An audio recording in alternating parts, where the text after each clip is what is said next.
Élu ou élu, regarde ta main dominante. Ne la bouge pas. Sens son poids. Ce que tu cherches depuis des années n'est pas dans le ciel, ni dans le futur. Il est déjà gravé sur ta peau.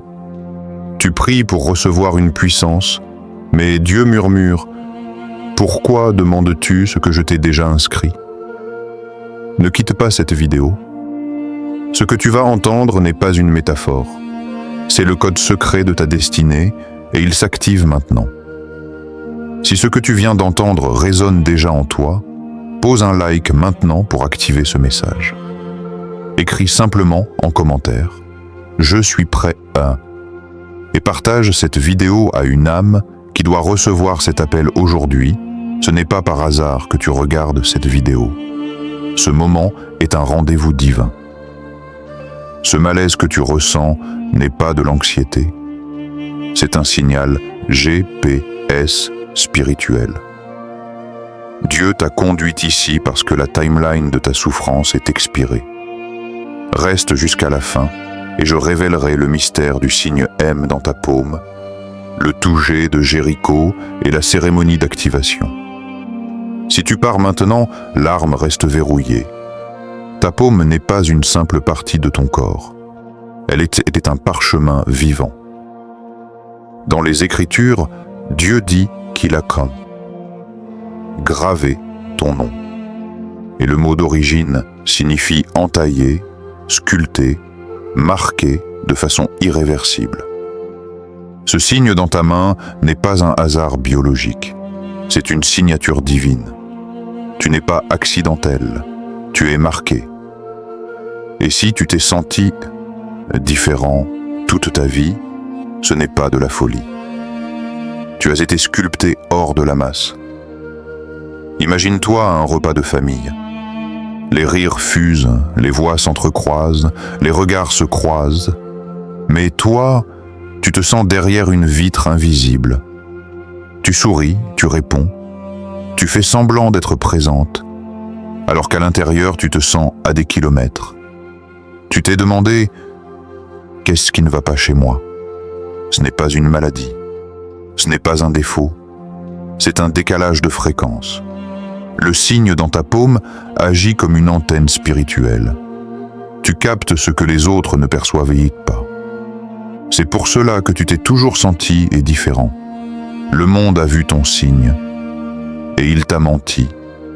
On t'a dit que ce M signifiait argent facile, richesse soudaine, succès sans effort. Michael y a cru.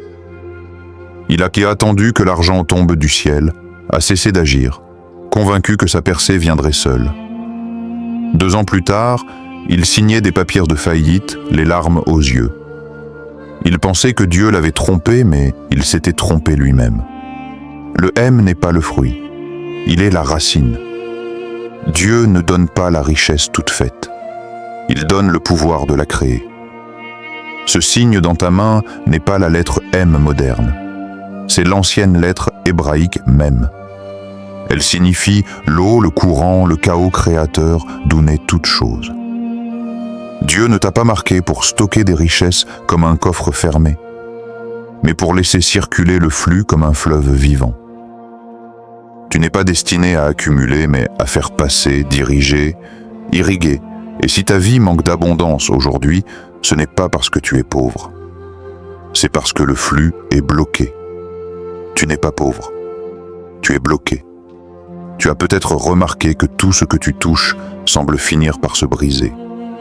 Relations, projets, opportunités. Alors tu t'es dit « Je suis maudit, je détruis tout ». Mais la vérité est plus beau et plus profonde. Ce n'est pas une malédiction. C'est un voltage spirituel incontrôlé. Une puissance trop forte, sans direction, peut tout renverser. Tu ne détruis pas parce que tu es faible. Tu débordes parce que tu es puissante. Et aujourd'hui, tu vas apprendre à maîtriser cette force.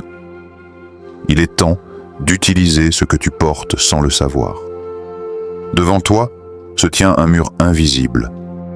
Une dette, une peur, une situation bloquée, un schéma qui se répète. Identifie-le clairement dans ton esprit. Donne-lui une forme. Maintenant, regarde ta main dominante. Visualise-la remplie de cette chaleur dont nous avons parlé. Dans ton imagination, tends-la et pose-la directement sur ce mur. Sans le contact, sans la vibration, ce n'est plus une prière timide, ce n'est plus une demande, c'est une autorité qui se réveille. Ne supplie pas que le mur tombe, décrète qu'il s'effondre.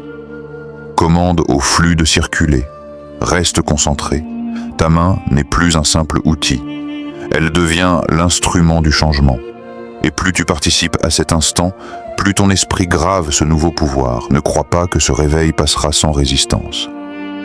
Dès que ta main commence à s'activer, l'ennemi tente de la neutraliser. Parfois, elle devient lourde comme incapable d'agir. D'autres fois, elle tremble, pleine de doutes. Elle peut sembler collante, retenue par le passé, desséchée, privée d'élan, vide, sans inspiration, sale, chargée de culpabilité, ou crispée, serrée par la peur de perdre le contrôle. Si tu t'es reconnu et dans une seule de ses mains, alors écoute bien, ce n'est pas toi le problème. C'était la preuve que ta puissance dérange. Et ce message arrive exactement à temps. Ferme les yeux un instant et visualise tes mains. Elles sont tendues devant toi, puis doucement tu les ouvres, paume vers le ciel. Imagine un courant d'eau bleue, clair et vivant, couler du centre de tes paumes, emportant toute tension, toute peur, tout contrôle. Sans le poids disparaître, la rigidité fondre. À chaque souffle, tu relâches ce qui bloque le flux. Tu redeviens un canal, pas un réservoir. Cette eau n'est pas seulement imaginaire. Elle active le pouvoir inscrit dans tes mains. Ressens cette légèreté, cette énergie qui circule, prête à transformer ta réalité. Sarah avait la même marque que toi. À 42 ans, elle croulait sous les dettes, sa maison menacée, incapable de voir la sortie. Chaque matin, elle posait sa main sur sa porte, suivant le protocole du toucher de Jéricho, et relâchait ses peurs. Les 2 premières semaines, rien ne bougea. Le poids sembla même augmenter. Mais elle persista. Au jour 40, le flux fut libéré. Un héritage oublié depuis des années fut débloqué, couvrant toutes ses dettes et laissant même un surplus. Ton cycle commence maintenant. Ce qui t'attend n'est pas un hasard. Sois prête à recevoir ce qui est déjà écrit pour toi. Comme Joseph avec son manteau de plusieurs couleurs, ne révèle pas ton signe ni ta puissance trop tôt. Les gens autour de toi ne comprennent pas ce que tu portes. Si tu montres ton arme à ceux qui vivent dans l'ombre, ils risquent de te détourner, de te critiquer ou de te bloquer. Reste discret, garde tes mains ouvertes vers Dieu, mais ton histoire close aux autres. Laisse les résultats parler d'eux-mêmes. Ton impact se manifestera sans explication. Ce silence stratégique est une arme. Reviens sur cette vidéo, relis chaque étape. Chaque mot est une clé pour déverrouiller ton destin. Si pendant ce message tu as senti cette vibration, ce poids, cette chaleur dans tes mains, sache que ce n'est pas un hasard. C'est ton corps qui répond à ton destin, ton esprit qui reconnaît le flux que Dieu a gravé en toi. Maintenant, agis. Écris en commentaire. J'active le flux et ressens la connexion. Abonne-toi à Chemin de l'éveil. Ici, les élus ne mendient plus leur pouvoir, ils l'exercent. Ils apprennent à commander leur vie, à ouvrir les portes que l'ombre avait verrouillées. Partage cette vidéo. Quelqu'un que tu aimes attend ce signal depuis longtemps. Ta main n'est plus un simple outil, elle est un canal. Active-la et laisse le flux transformer ton monde et celui de ceux qui t'entourent.